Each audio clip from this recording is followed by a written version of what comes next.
This conference will now be recorded. एक question लिख लें, बल्कि क्वेश्चन लिखने की बजाय ना एक लिखा लिखाया क्वेश्चन उठाते हैं और उसके ऊपर अपना पीरियोडिक सिस्टम भी अप्लाई कर देते हैं और साथ उसका डिस्क्लोजर भी बना देते हैं। ठीक है, तो इन्वेंटरी की असाइनमेंट निकालें अपनी, आप भी निकालो, मैं भी यहाँ पर निकाल लेता हूँ।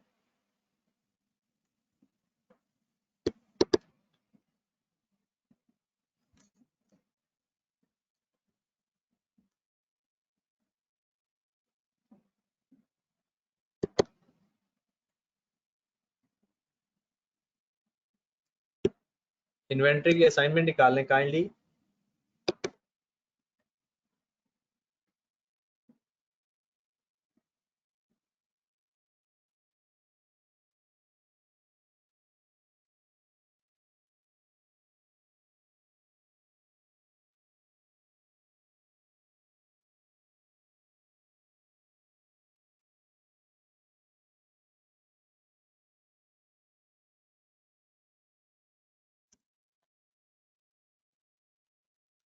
इसके पास पेपर की तरफ चलते हैं।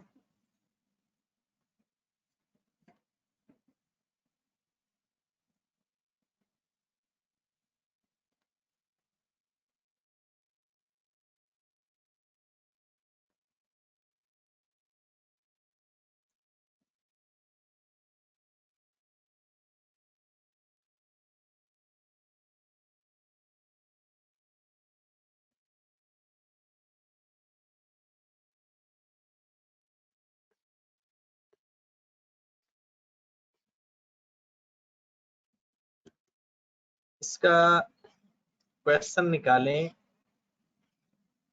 कोई अच्छा सा क्वेश्चन देख लेते हैं। ये निकालें क्वेश्चन नंबर 29। वैसे ये परपेचुअल सिस्टम का क्वेश्चन है, हम इसको पीरियोडिक से करेंगे। यहाँ पर ये लिखा हुआ है परपेचुअल सिस्टम, लेकिन हम इसको पीरियोडिक सिस्टम से करेंगे। ठीक है, आपको पता है कि क्वेश्चन दोनों मेथड से हो सकता है। हम फिलहाल आप लिख लो किसी जगह, क्योंकि यहाँ पर आपको रेज नहीं कर सकते क्योंकि आपके लिए तो दोनों क्वेश्चन है ना। मैं फिलहाल इसको आपको पीरियोडिक सिस्टम से करवा रहा हूँ। तो आप लिख लो question number 29 with periodic system, और साथ ये भी लिख लो कि एक्चुअल में ये क्वेश्चन परपेचुअल सिस्टम का है। ठीक हो गया। इसमें हमने करना क्या है, रिक्वायरमेंट पे आए, prepare disclosure of inventory, prepare disclosures of inventory, और आगे लिखा हुआ है comparative figure are not required. Comparative figure FR1 के सिलेबस में है, और ये पेपर जब पेपर में क्वेश्चन आया हुआ है तब ये FR1 में इन्वेंट्री था। तो कंपैरेटिव फिगर का मतलब होता है कि पिछले साल की इंफॉर्मेशन भी आपने बतानी है। इस साल की इंफॉर्मेशन के साथ साथ पिछले साल की इंफॉर्मेशन भी आपने बतानी है। उसको हम कहते हैं कंपैरेटिव फिगर, कंपेयर करने के लिए। डिस्क्लोजर्स हमने अपनी मर्जी से सवाल करना है। अगर वो डिस्क्लोजर पूछे तो बातें वही बतानी होती हैं। क्लोजिंग स्टॉक भी बताना है, कॉस्ट ऑफ सेल भी बतानी है, और बाकी जो चीजें हैं वो देखेंगे अगर इंफॉर्मेशन जैसे जैसे क्वेश्चन के अंदर गिवन होगी देख लेंगे। A company deals in solar panels which are imported from China. The company follow a periodic inventory system and value its inventory weighted average basis. दो मेरे भाई, FIFO भी हो सकता था, वेटेड एवरेज। FIFO के लिए हम क्या करते हैं, वो जो रेट लेते हैं फर्स्ट इन फर्स्ट आउट वाला लेते हैं, और वेटेड एवरेज के लिए वेटेड रेट लेंगे। Detail of sale and purchases during the year ended 30th June 15 are as follow. Opening inventory on 1st July 2014 amounted to rupees 49 million, consisted of, मतलब उसने हमें यूनिट भी बता दिए, और यूनिट के साथ साथ उसने हमें टोटल अमाउंट बता दी थी। इनको आपस में डिवाइड करके रेट फाइंड हो जाएगा। परचेज ड्यूरिंग द ईयर 30 सितंबर को, 31 मार्च को, और उसने पर यूनिट रेट भी बता दिया, बल्कि टोटल अमाउंट बता दी कि प्राइस इन रुपीस। फिर कहता है cost related to imports were 29% of the purchase cost of which 17% is refundable. कहता है इंपोर्ट ड्यूटी है 29%, जिसमें से 17% रिफंडेबल है, तो 12% नॉन रिफंडेबल है। हमने कौन सी वैल्यू इन्वेंट्री की कॉस्ट में ऐड करनी है, 29% या 17%? जल्दी से बताएं, ये आपने बताना है। जी मेरे भाई बताओ जरा। जवेरिया तारिक का मैसेज मुझे मिला है कि दोनों ऐड करेंगे, 29% भी और 17% भी। रीबा का मैसेज है 12%, रिदा ने 29%, तलहा 12%। जल्दी करो मेरे भाई, किधर हो सारे? अहमद,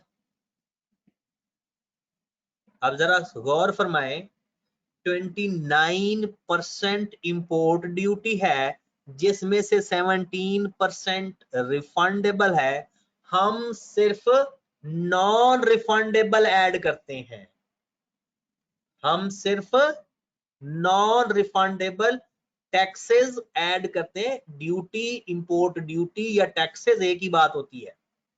तो हमने सिर्फ 12% ऐड करना है, जो कि नॉन रिफंडेबल है। टोटल 29% है इंपोर्ट ड्यूटी,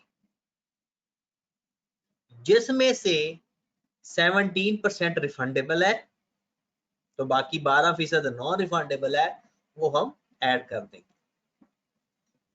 उसके बाद सेल्स ड्यूरिंग द ईयर, उसने हमें सेल्स बता दी, अमाउंट भी बता दी,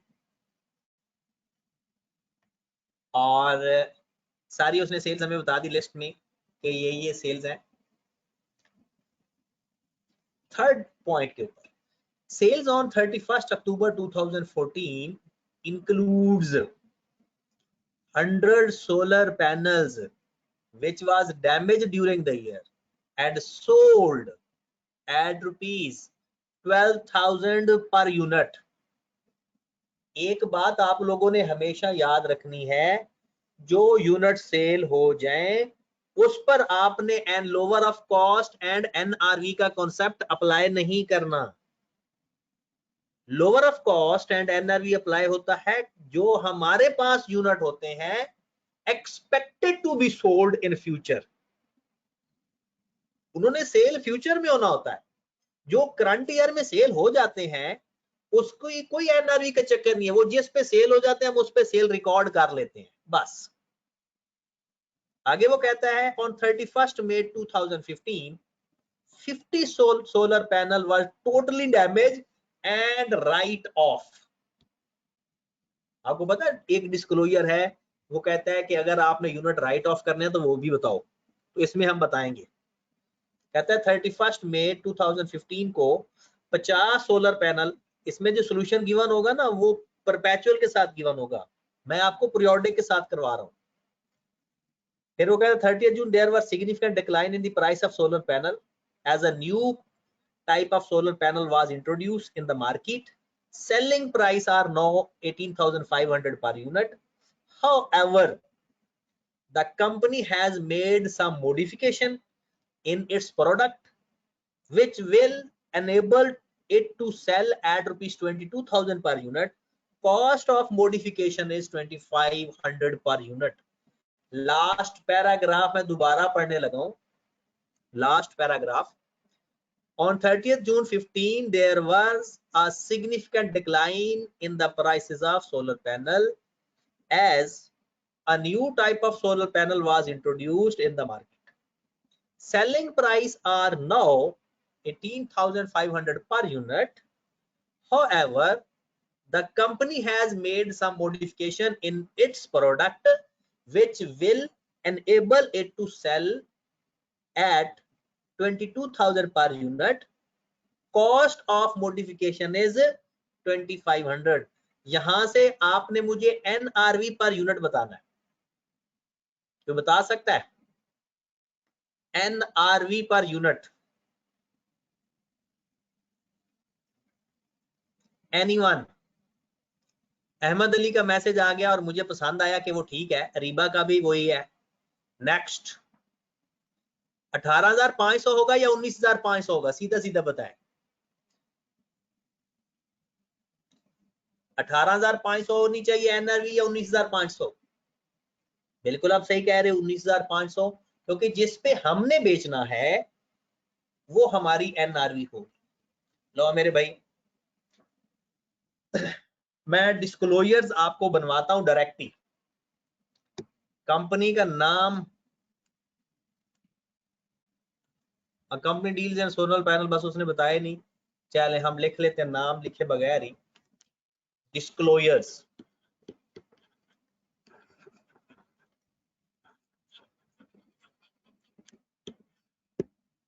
सबसे पहला अगर वो सिर्फ लिख कहता है ना लिखने हैं, तब तो वो आपने 8 लाइनें लिख देनी है, लेकिन अब हमसे उसने कहा है डिस्क्लोजर्स बनाओ। तो सबसे पहला आपने डिस्क्लोजर लिखना है inventory measured at lower of cost and NRV, weighted average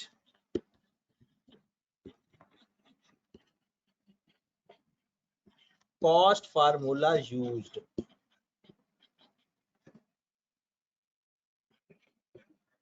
लो जनाब, पहला डिस्क्लोजर आपका पूरा हो गया।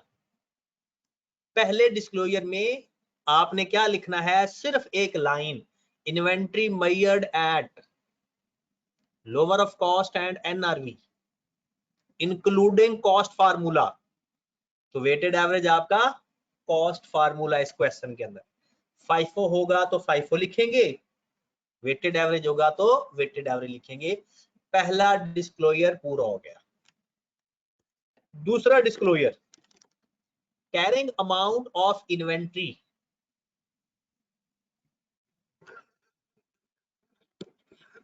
Carrying amount of inventory as at year end, क्या है हमारा closing 30th June 2015,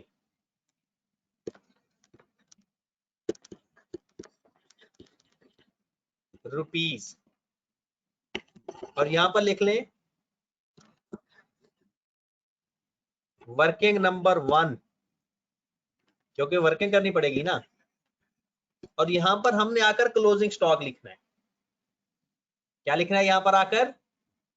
closing stock लिखना है। आज जो वर्किंग नंबर 1 कर लेते हैं। पहले रिक्वायरमेंट होगी तो सॉल्यूशन में लिखेंगे units cost per unit NRV per unit और lower of cost and NRV।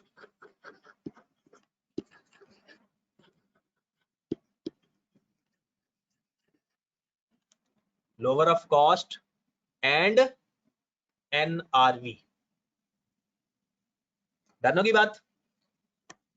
उसने हमें सेग्रीगेट करके किसी जगह नहीं बताया कि इतने यूनिट डैमेज हो गए। एक तो 50 यूनिट डैमेज हो तो राइट ऑफ कर दिए ना, वो तो खत्म कर दिए। आप ना ये क्वेश्चन आपके सामने, मुझे क्लोजिंग स्टॉक के यूनिट बता दो बस। क्वेश्चन आपके सामने है, मुझे ना क्लोजिंग स्टॉक के बस यूनिट बता दो। थोड़ा सा इसको जूम आउट कर लेते हैं।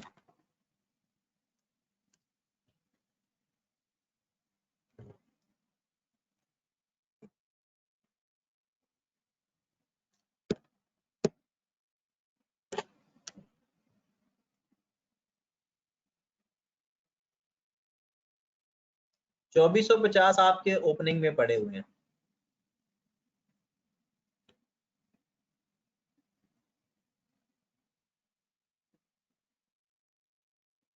हाँ जी,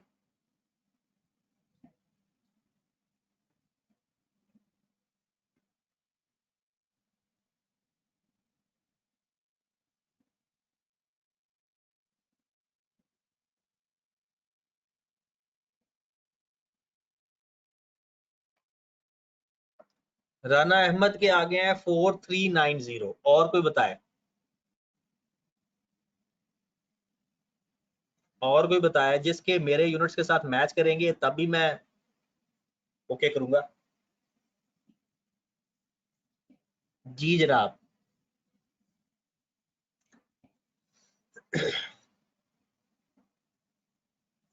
और किसी के पास नहीं आ रही यूनिट? ओपनिंग स्टॉक के पड़े हुए हैं ये 2450।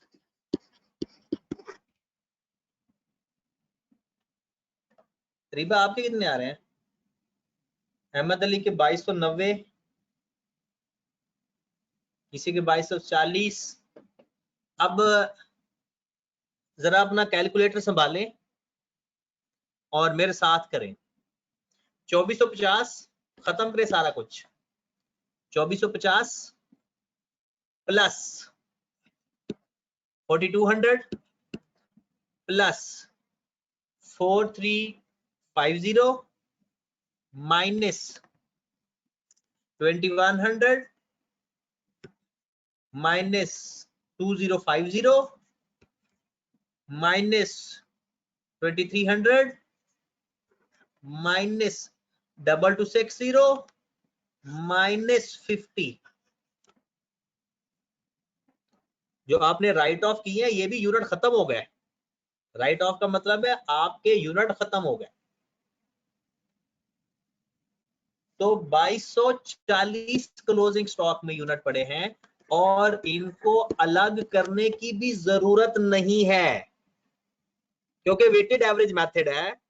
अगर किसी इसकी सेल वैल्यू डिफरेंट होती कुछ यूनिट्स की तो उनको अलग कर लेते, लेकिन इसके अंदर सबकी एनआरवी सेम है और एनआरवी हम फाइंड भी कर चुके हैं। 19,500 आप लोगों ने खुद ही बताया ना, 22,000 और माइनस 2500 कॉस्ट पर यूनिट। अब जरा गौर फरमाए सारे, इधर मेरी तरफ देखें, इधर मेरी तरफ। अगर होता ना फाइफो मेथड तो हम फर्स्ट इन वाले तो आउट हो चुके होते, लास्ट वाले यूनिट का रेट ले लेते। वेटेड एवरेज के अंदर हम फार्मूला इस्तेमाल करते हैं। किसी को फार्मूला आता है? एवरेज रेट का फार्मूला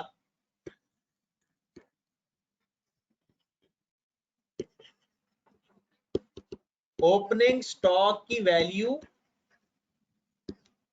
प्लस परचेज के यूनिट, सॉरी परचेज की वैल्यू ओवर ओपनिंग स्टॉक के यूनिट प्लस परचेज के यूनिट। डन। जो आपको गिवन है वो तो लिखो। ओपनिंग स्टॉक की वैल्यू कितनी गिवन है?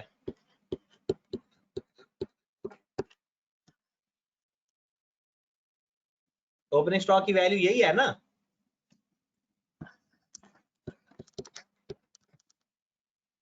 और अब हम सबसे इंपॉर्टेंट काम करने जा रहे हैं।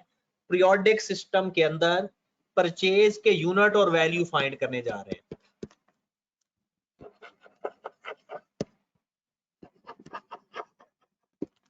परचेज की वैल्यू कैसे फाइंड करते हैं? सबसे ज्यादा इंपॉर्टेंट बात, सबसे पहले आ जाओ जरा,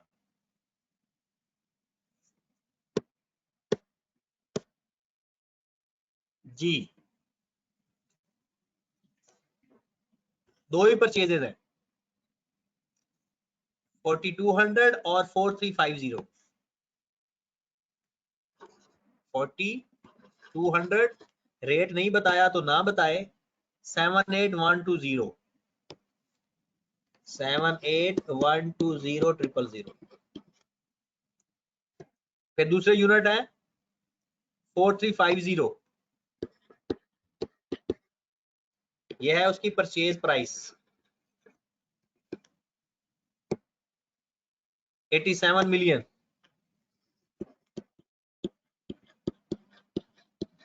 अगर आप रेट फाइंड करना चाहते हो कर लो, नहीं रेट फाइंड करना चाहते ना करो, कोई चक्कर नहीं है। अब इंतहाई इंपॉर्टेंट बात सुने, इंतहाई इंपॉर्टेंट, अगर यूनिट डैमेज यूनिट्स के या ड्राइंग्स के, जो यूनिट डैमेज हो गए हैं या जो यूनिट हमने ड्रॉ विद पर्सनल यूज के लिए ड्रॉ करें, अगर उनका रेट गिवन हो तो उसको भी यहां से माइनस कर दो, और अगर रेट ना गिवन हो तो डायरेक्ट जाकर कॉस्ट ऑफ सेल में से माइनस करेंगे। तो यहां पर हम सिंपल क्या कर लेते हैं, और import duty, sorry import duty, इसका भी 12%, इसका भी 12%। इंपोर्ट ड्यूटी भी ऐड होती है ना परचेज की कॉस्ट में, 78120 का 12%,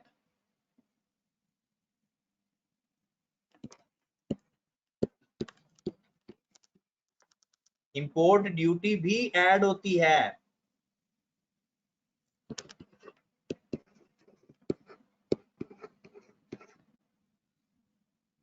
और बताएं कुछ आना है यहां पर या नहीं?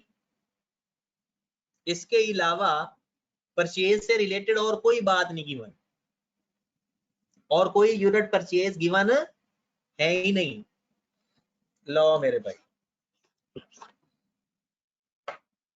कर लो जरा इसको, 78120 000 प्लस 87 मिलियन प्लस 9374400 प्लस 10440, देखो जरा कितनी वैल्यू आ रही है, 184,934,400, और यूनिट टोटल कितने हैं 4200 प्लस 4350, 4200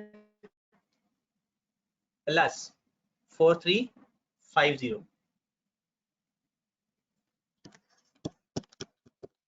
लेस कर देंगे जो राइट ऑफ की है,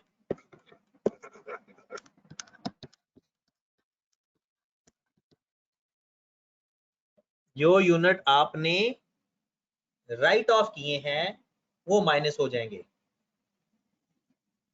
जो यूनिट आपने जाहिर सी बात है, आपने टोटल खरीदे हैं 8550, जिसमें 50 यूनिट राइट ऑफ कर दिए हैं, तो बाकी हमारे जो यूनिट बच गए हैं वो 8500 बच गए। ओके होगी बात?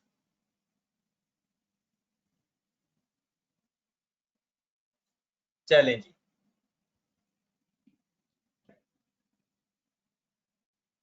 ये कौन बता, 12% दोनों का लेंगे ना, या दोनों को प्लस करके भी आप 12% ले सकते हो,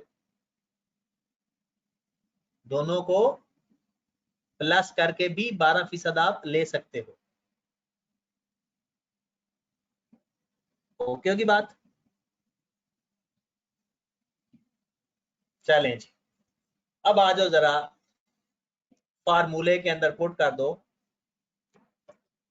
184934 184934 400, और नीचे आ जाएगा 8500। तो आप मुझे इसका रेट पर यूनिट निकाल के बता दें, 49 मिलियन प्लस 18493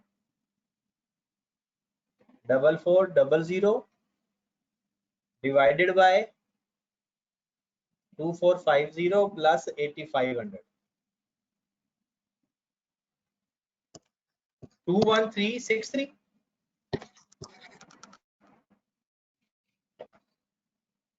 चलो हमारे पास कॉस्ट पर यूनिट आ गई 213 खत्म हो गया जनाब काम आपका वेटेड एवरेज वाला काम आपका खत्म हो गया ओके की बात अब आप मुझे बताओ हमने लिखना है lower of cost and NRV किससे मल्टीप्लाई करेंगे 19,500 से या 21,364 से 19,500 से 43,680,000 लो मेरे भाई आपका दूसरा डिस्क्लोजर कंप्लीट हो गया 43,680,000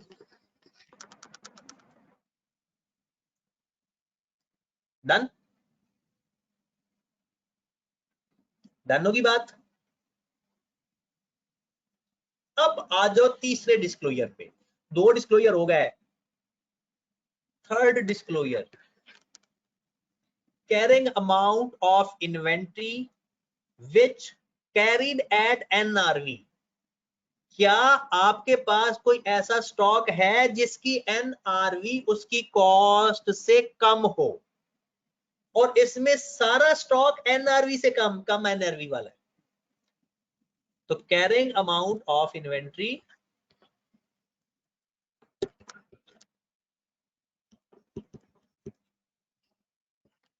कैरीड एट एनआरवी तो मेरे भाई आपने बताना क्या है इसमें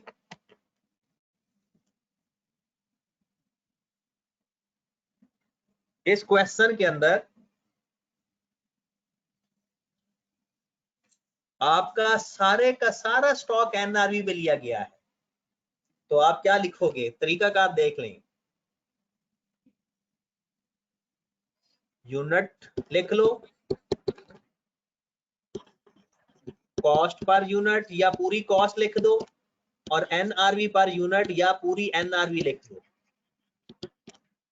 2240 21364 और 19,500 बस इतना ही काफी है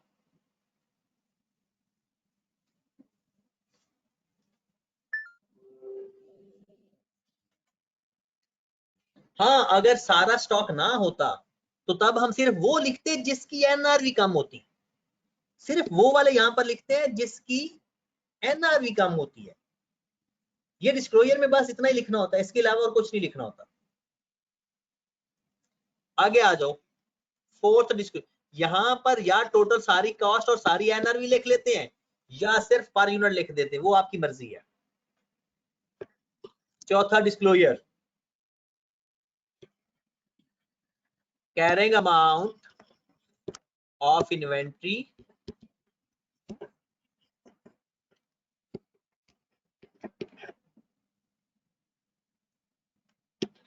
which is charged as expenses during the year in profit and loss account मतलब वर्किंग नंबर 2 हमने इसमें क्या बताना है भला कॉस्ट ऑफ सेल क्या बताना है इसमें cost of sale working number 2 cost of sales पहला opening stock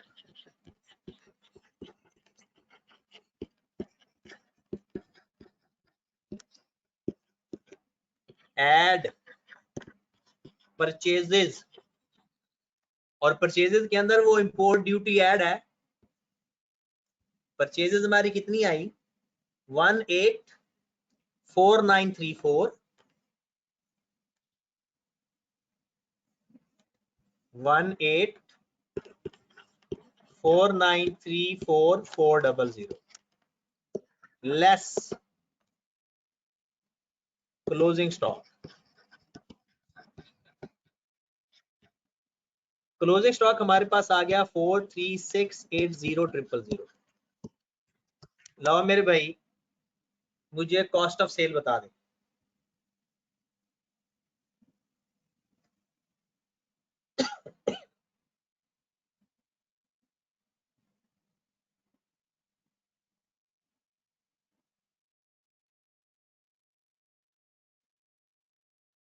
one 19025440 working number 2 190254400। जो हमारे सिलेबस में जहां तक डिस्क्लोजर है ना वो तो हो गया पूरे चारों, लेकिन इसके अंदर एक और डिस्क्लोजर भी मौजूद है, वो है ये जो 50 यूनिट डैमेज हुए ये भी बताने होते हैं। जो 50 यूनिट उसने उसकी रीजन नहीं बताई, उसका रिवर्सल नहीं बताया, प्लेज वाला नहीं बताया, तो वो तीनों नहीं लिखेंगे। तो ये भी लिख देते हैं। पांचवा डिस्क्लोजर भी inventory damage during the year 50 unit multiplied by 21364, क्योंकि इसकी तो कॉस्ट पे नुकसान हुआ है ना, जो एवरेज रेट है। फाइफो मेथड होता तो फर्स्ट इन फर्स्ट आउट वाला रेट ले लेते, तो इतने यूनिट आपने ये भी बताना है कि कितना इन्वेंटरी जो डैमेज हुई है वो कितनी हुई है। लो मेरे भाई हमारा एक तरह का ना पीरियोडिक सिस्टम भी हो गया, और पीरियोडिक सिस्टम के साथ साथ हमारे डिस्क्लोजर्स की प्रैक्टिस भी होगी इंशाल्लाह। अब अगली क्लास हमारी होगी मंगल वाले दिन। इससे पहले आपका टेस्ट मैं अपलोड कर दूंगा, ठीक है। मंडे को ही टेस्ट अपलोड हो जाएगा, मतलब कल ही। और फिर इंशाल्लाह बुध को, क्योंकि मंगल को सारी क्लासेस ऑफ हैं, तो कल के लिए फिर मेरी क्लास होनी होगी शायद। तो फिर इंशाल्लाह बुध वाले दिन हम जर्नल एंट्री सीखेंगे, जर्नल एंट्रीज और लेजर्स, और इसके कुछ क्वेश्चन करेंगे। आगे तो बस क्वेश्चन ही है, मेन काम खत्म हो गया। सिर्फ एक छोटी सी चीज रह गई, closing inventory, closing entry, sorry closing entries रह गया, बाकी कुछ नहीं है। ओके जी, अपना ख्याल रखिएगा। अल्लाह हाफिज।